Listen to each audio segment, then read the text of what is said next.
예, 오늘의 모닝 브리핑 시작하겠습니다. 미증시는 미국 경제에 대한 우려, 그리고 또 아시아 증시가 워낙 많이 빠졌기 때문에 이 영향으로 하락했습니다. 그나마 서비스업 지수가 양호하게 나오고 또 연준 인사들이 시장 달래기성 발언을 했거든요. 그래서 이런 발언 여파로 낙폭은 조금 줄이는 그런 모습을 보였고요. 한국 관련 지표는 MSCI 한국 지수가 5.4% 빠졌고 야간 선물은 3.75% 올랐거든요. 그래서 뭐 MSCI 한국 지수 같은 경우는 미증시 하락한 걸 감안해서 우리 증시가 이렇게 됐다. 이렇게 정도 보면 되는 건데 어쨌든 우리 증시 낙폭보다는 줄었잖아요. 그래서 우리 관련된 지표는 좀 양호하게 마감이 됐다. 특히 야간 선물이 3.75% 올라간 건 다행스러운 대목이죠. 우리 증시는 뭐 역대 낙폭 또 하락 종목 수 1위였거든요. 전일이. 보통 이렇게 빠지면 기술적 반등 나오는데 장 초반 흐름이 중요한 게 아니라 이제 종가에 어떻게 움직임이 나오느냐가 더 중요한 하루 이렇게 봐야겠습니다. 미증시 뭐 다우가 2.6%, 나스닥이 3.4% 빠졌는데 뭐 대체로 3% 플러스 마이너스로 끝났잖아요. 전체적으로 약했고 뭐 시가총액 상위 30위까지 다 빠졌거든요. 그리고 다우지수 구성한 30개 종목이 모두 다 하락하는 그런 모습을 보였습니다. 그리고 메가캡 시가총액이 하루에 8천억 달러 정도 줄었는데 고점 대비 15일 동안 15% 하루에 1%씩 계속 빠졌거든요. 그래서 전체적으로 대형 기술주뿐만 아니라 대부분의 종목이 하락을 했고 그동안에 시장이 안 좋을 때 버팀목이 됐던 뭐 대형주들조차도 지금 장에서는 오히려 발목을 잡는 그런 흐름, 전반적으로 시장이 좀 안 좋은 그런 모습을 보였죠. 시장이 왜 이렇게 약한지 뭐 여러 가지 요인들 계속 제기되는데 사실 반복된 내용입니다. 그 일본 증시가 어제 1987년 이후에 최악의 하락을 보였잖아요. 이거는 거의 금융위기라든가 이런 것들에 대한 어떤 걱정을 반영한 거 아닌가? 그러니까 버티기가 좀 어려운 것 같다 이런 인식이 있고 또 고용 쇼크 이후에 이제 미국 경제가 과연 제대로 된 거냐 여기에 대한 불안함이 이어지고 있다라는 거예요. 그동안에는 너무 좋지도 너무 나쁘지도 않아서 적당하게 증시에는 긍정적인 영향을 주는 게 미국 지표 이렇게 해석이 됐었는데 그렇지 않다라는 게 있고 또 대형주들이 계속해서 뭔가 노이즈를 제공하고 있죠. 엔비디아 계속 악재 나오고 있고 애플은 버핏이 비중을 축소했다라는 보도, 알파벳 같은 경우는 그 AI 관련된 투자에 대한 논란, 이렇게 대형주들이 연이어 노이즈를 제기하고 있는 것들, 그 다음에 또 그 엔캐리 자금, 엔화가 강세 보이면서 제로 금리로 돈 빌려가지고 여기저기 투자했다가 그 자금이 회수되는 과정에서 나타나는 변동성이다. 뭐 이런 이유들, 이런 것들이 이제 지난주 이후에 이제 시장 하락 요인으로 제기가 되고 있는데, 다만 이제 오늘장에서는 조금 시장에서 낙폭을 좀 줄인 게 ISM 서비스업 지수가 나왔거든요. 그런데 51.4가 나왔어요. 예상치 부합한 건데 이게 50 이하는 수축, 50 이상은 확장 이렇게 분류가 되거든요.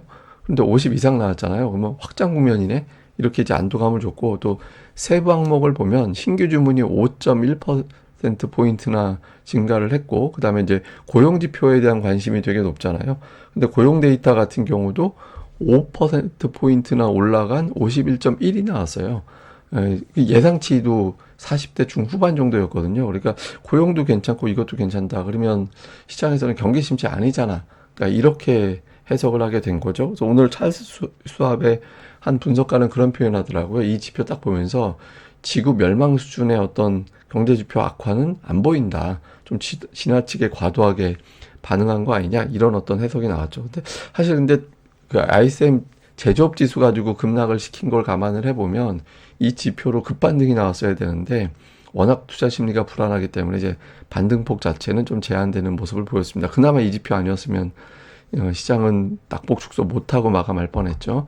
뭐 증시 관련된 주요 코멘트 정리해 보면 UBS에서는 그 단기적으로 이익 실현이 진행되는 과정이다. 그리고 특히 미국은 여름 정도의 유동성이 부족하다. 그러니까 주식에 어떤 투입하는 자금이 좀 줄어드는 계절적인 특성이 있어서 그런 걸 감안하면 뭐 지나치게 걱정할 필요는 없어. 이런 주장을 하고 있고 일부에서는 이런 주장도 있습니다. 이것도 좀 설득력은 있는 것 같은데 엔캐리의 규모를 모르는 게 불확실하다. 그러니까 왜 모르냐? 그러니까 돈 빌려온 거 뻔하잖아. 근데 엔캐리라는 게 제로금리에서의 어떤 자금을 빌려가지고 여기저기 투자하는데 그 자금의 규모는 한정돼 있잖아요.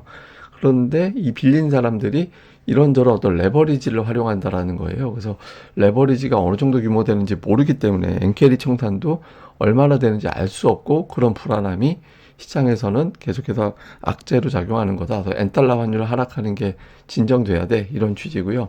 그 다음에 이제 야데니라고 유명한 분석가죠. 이 사람은 경기 침체가 없는 것 같은데 이것 때문에 빠진다. 마치 1987년하고 비슷한 것 같다. 그때 당시에 경기 침체 걱정 때문에 빠졌지만 실제 경기 침체는 없었던 해라는 거예요. 그래서 그때하고 좀 비슷한 거 아닌가? 근데 지금은 경기 침체 상황은 아닌 것 같은데 이런 주장을 했고요.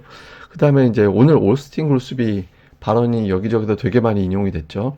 뭐 대표적인 비둘기파 또 연준의 어떤 정책을 가장 앞서서 말하는 사람 이렇게 이제 평가되는 사람인데 지난달 고용 지표는 침체 수준 아니다. 그리고 이제 경제가 만약에 나빠지면 연준이 고칠 거다. 그러니까 뭐 시장 너무 걱정하지 마. 이렇게 이제 이야기를 한 건데 근데 이제 일부에서는 긴급 회의라도 열어서 금리 미리 내려야 되는 거 아닌가? 뭐 이런 취지로 이제 좀 이야기한 사람들 많았잖아요. 근데 그 정도 상황은 아닌 것 같다. 뭐 이런 표현도 동시에 들어가 있던 것 같습니다. 그리고 오늘 좀 주목을 받은 건 변동성 지수인데 변동성 지수가 이거는 뭐냐면 미국 S&P 500 지수가 얼마만큼의 변동성을 보일까요? 이걸 갖다 수치화한 거예요. 그러니까 이 수치가 올라간다라는 거는 변동성이 크다. 그러니까 시장이 하락한다. 이런 베팅이 늘었다라고 보는 거거든요. 근데 미증시 개장하기 전에 무려 175%나 폭등을 했었어요. 그래서 이제 64까지 올라가는 그런 모습을 보였거든요. 근데 이제 정규시장 개장하고 나서는 55를 상단으로 해서 30대 초반까지 밀렸다가 이제 종가는 38로 올라갔는데 이게 이제 왜 중요하냐면 변동성 지수에 연결되어 있는 알고리즘 매매가 되게 많아요. 그래서 이게 올라가고 내려가고에 따라서 프로그램 매수 매도가 또 연동이 되는 그런 모습이 있고 또 하나는 이게 이제 올라갈 때 50을 넘어간 사례가 그렇게 흔하지 않거든요. 보시다시피 미국 금융위기 때 2008년도 그 다음에 2020년 코로나 터졌을 때 그때 이제 종가 기준으로 50을 넘어갔었고 그 이후는 그렇게 넘어간 적은 없거든요. 그래서 상징적인 의미가 있습니다. 근데 오늘 65까지 개장 전에 올라가면서 이거 어떤 일이지? 이런 걱정이 좀 만들어진 거죠. 근데 다만 이게 또 올라가면 한편으로는 이게 관련된 재료에 피크를 친 거다. 정점을 친 거다. 또 이렇게 해석되는 측면도 있거든요. 그래서 이게 톱니 같은 경우는 그래서 오늘 변동성 지수가 빠르게 내려가게 되면 미증시도 금방 복원이 될 수도 있다. 이런 취지로 이야기를 했습니다. 그래서 근데 전제 조건이 있어요. 오늘 어쨌든 장중에 이제 50 넘어가기도 했었는데 종가로는 38로 끝났잖아요. 이후에 계속 떨어져가지고 이제 30 이하로 떨어지고 20대까지 내려가고 이런 흐름이 이번 주에 빨리 만들어져야 됩니다. 그렇지 않으면 시장에 한 번 더 이제 출렁거리는 그런 흐름이 나올 수도 있다. 이렇게 볼 수도 있습니다. 근데 참고로 그 최근에 어떤 변동성 지수의 어떤 변동, 오늘 같은 경우 그 상승폭은 역대 2위였습니다. 예, 역대 두 번째로 하루에 어떤 많이 올라갔던 그런 하루 이렇게 기록된 것 같습니다. 주요 종목은 이제 엔비디아가 오늘 빠졌는데 장 초반에 90달러까지 빠졌었거든요. 90달러까지 빠졌다가 100달러는 그래도 회복이 돼서 마감이 됐는데 증권가에서는 여전히 긍정적입니다. 뭐 뱅크 오브 아메리카는 블랙웰 출시 지원으로 하락하는 건 매수의 기회다. 그래서 150달러 제시했고 골드만삭스도 블랙웰은 결국에는 성장 동력으로 작용할 재료다. 이렇게 이야기를 했고요. 레이먼드 제임스 같은 경우는 큰 문제 아닌데 경쟁사에게는 좀 진입 기회를 줄 수도 있다. 그래서 실제로는 AMD 주가는 플러스가 났거든요. 반도체주 중에서는 AMD나 램 리서치 이런 종목군들은 상승을 했고 뭐 마이크론 테크놀로지도 2% 정도밖에 안 빠졌어요. 그래서 좀 그나마 반도체주들이 우리 증시 빠진 거에 비하면 덜 빠져가지고 좀 그만큼 복원할 수 있는 기회는 만들어주겠죠. 그리고 애플, 버핏이 많이 매도했더라는 애플은 4.8% 빠졌습니다. 근데 어제 아시아 증시 하락을 버핏을 이유로 제기한 사람들도 적지 않아요. 왜냐면 어제 아시아 증시 많이 빠진 게 기술주들이 주도를 했는데 그 애플의 공급사들이었거든요. 그래서 애플이 빠지고 이것 때문에 이제 공급사에 대한 불안함이 커지고 이게 아시아 증시 하락 요인이었다. 이렇게 보는 시각도 일부에는 있었습니다. 자, 그리고 우리 증시에서는 어제 외국인들이 되게 이걸 표현이 맞는지 모르겠는데 좀 얍실하게 했죠. 어제 선물 그렇게 때려가지고 시장을 불안하게 만들고 막판에는 저점 대비 거의 25,000계약 가까이 매수를 했거든요. 그러니까 외국인들 선물 매도 여력이 별로 없어요. 이제는 거의 없는 상태인데 이제 그 전날 이제 저점 대비 10,000계약 사들인 거 가지고 그거 가지고 또 쪼개서 매도해가지고 시장 불안하게 만들어 놓고 이제 투매 유발한 다음에 저점 대비 25,000계약을 사들이는 그런 모습을 보였거든요. 그리고 어저께 매도한 것도 보면 코스피 1조 5천억 팔았잖아요. 근데 삼성전자, 하이닉스, 우선주 포함해갖고 1조 5천억 팔았어요. 그러니까 어제 외국인들이 그냥 선물 시장 가지고 놀고, 파생 시장 가지고 놀고, 삼성전자하고 하이닉스 가지고 지수 찍어 누르고, 이제 지수에서의 어떤 파생 상품이 어제 파생에서 1000배짜리 터졌다고 들은 것 같은데, 어쨌든 뭐 그런 쪽 시장 흔들기가 좀 크게 달하는 그런 모습을 보였습니다. 근데 이게 이제 두 가지가 다 돼요. 하나는 선물 매도가 저점 대비 25,000개가 들어왔기 때문에 이거 갖고 새로 때릴 수 있는 여력이 생겼다. 이렇게 보는 시각도 있을 수 있는 거고, 반면에 이제는 바닥을 확인했기 때문에 이제 급반등 타이밍, 이렇게 보는 시각도 있을 수 있거든요. 그래서 오늘 외국인들 선물 동향도 주목을 해봐야 될 것 같습니다. 그리고 이제 증시가 급락 뒤, 그러니까 역대 낙폭, 그러니까 하락률이 아니라 낙폭 기준으로 볼 때 낙폭이 저렇게 나오고 나면 적어도 이틀 중에 하루는 급반등이 나왔다, 이런 통계가 있다라는 점을 보여드렸잖아요. 특히 그 급락 이후에 그 다음날 하루 더 빠졌을 때, 그때는 그다음날 적게는 2.3%, 많이는 5.7%까지 지수가 급등을 했었거든요. 그래서 일단 오늘 장에서는 지수가 급반등을 해야 정상인데, 그러니까 종가가 중요합니다. 그러니까 이제 상승을 하는데 막 음봉으로 끝나고 이런 흐름이 나오면 그 다음날 또 빠진다, 이런 흐름을 투자들이 예상하고 있다라는 게 되잖아요. 그러니까 종가로 양봉이 만들어지는지, 이 흐름도 되게 중요한 그런 하루가 될 것 같습니다. 일단 이제 통계대로 될 가능성 높아 보이죠. 이틀 동안 급락하고 반등을 한다, 그러니까 이런 통계에 어떤 근접할 가능성은 있는데, 근데 중요한 건 종가입니다. 그러니까 장중 시도는 의미가 없고, 종가로 어떻게 찍히느냐, 양봉이냐 음봉이냐, 이 흐름이 되게 중요하고요. 그리고 막판에 25,000계약 순매수했던 외국인들의 선물, 오늘장에서 이걸 다시 또 매도로 돌릴 거냐, 이제 매수 쪽으로 돌리면서 지수가 급반등 나올 거냐, 이게 이제 지수 돌리면 여기서 한 200포인트 정도 반등하는 그런 사이클이 걸릴 수도 있거든요. 그러니까 낙폭의 절반 정도 보면 그런 흐름이 나오는지.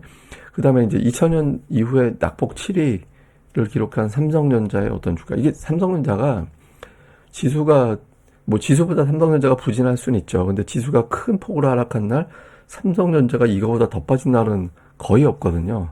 예, 근데 어쨌든 유난하게 좀 빠졌던 삼성전자가 만회해주지 못하고 비실거리면, 그러면 투자자들이 반등에 대한 어떤 신뢰도가 낮다, 이렇게 해석될 수 있거든요. 그리고 어제 하락 종목수 역대 최대 기록한 코스닥, 예, 코스닥 시장이 오늘 장에서 1000개 이상의 상승 종목을 찍어줘야 됩니다. 그러니까 애매하게 뭐 예를 들어서 뭐 에코프로비엠, 알테오젠 이런 거 가지고 지수만 버티게 해놓으면 또 빠지는구나, 이렇게 될 수 있습니다. 그래서 상승 종목 수가 압도적으로 올라가는, 근데 이건 전제 조건이 지수가 올라간다는 전제가 되는 거잖아요. 그러니까 지수가 올라가지고 상승 종목 수가 1000개 이상 압도적으로 나와주는 그런 흐름이 나오는지 여부가, 투자자들이 저점에서 붙어볼까? 아니면 반등 이용해서 팔아야 되나? 이런 거를 또 영향을 줄 수 있는 사안이 됩니다. 그래서 이 흐름도 잘 봐야겠습니다. 그리고 이제 어제 니케이 지수가 이틀 낙폭으로는 역대 최대였대요. 예, 이틀 낙폭으로는 17.5%가 빠져서 니케이 지수 역사상 최악의 이제 이틀이 나왔다고 하는데, 근데 이제 그 재밌는 통계가 하나 있는 게, 이게 제가 그 1900년도 하면서 오타를 냈네요. 근데 어쨌든 니케이 지수 이렇게 되고 나서 이전의 빅3, 이전의 어떤 낙폭 순위를 갖다가 이제 살펴봤더니, 만약에 두 번째 하락한 날 매수해놓고 1년 동안 기다려봤더니 1987년도에는 그 다음에 1년 동안 25%, 2008년도에는 그 다음 1년 동안 43%, 2011년도에는 3월 이후에 그 1년 동안에 18% 이제 올라갔다라는 겁니다. 근데 이제 저게 왜 제가 이걸 보여드리냐면, 저 기간 동안에 우리 증시도 똑같이 올라갔거든요. 상승률은 다르지만. 그러니까 뭐 일본 증시 저렇게 빠졌으면 글로벌 악재가 있었다는 의미고, 우리도 같이 빠졌다는 의미가 되죠. 그러니까 어쨌든 저렇게 투매가 나온 다음에 이제 매수하면 올라가더라. 근데 이제 문제는 그게 몇 대 더 맞고 올라가 버리면 매수함과 동시에 이제 손실로 가버릴 수도 있는 것도 함정이긴 하죠. 그다음에 또 하나는 변동성 지수가 이틀 동안의 어떤 3일 동안 이제 3주 동안의 어떤 변동성 지수의 어떤 움직임, 그걸 갖다가 이제 그렇게 커졌을 때 매수하고 나서 기다렸더니 어떻게 되더라. 이게 봤더니 또 대부분 다 1년, 2년, 3년 이렇게, 3년 이상은 좀 오버한 것 같고, 어쨌든 대체로 보면 1년 동안 웬만하면 올라갔다라는 거예요. 그래서 지금 시장이 이렇게 공포감이 있을 때 매수하면 결과적으로 수익이 났다. 근데 이제 이게 그 함정은 그건 있습니다. 이게 경기 침체로 만약에 가게 되면 코스피 기준으로 보면은 어느 정도 빠지는 게 이제 바닥으로 봐야 되냐면 대략적으로 한 30% 정도 보거든요. 그러니까 2000포인트.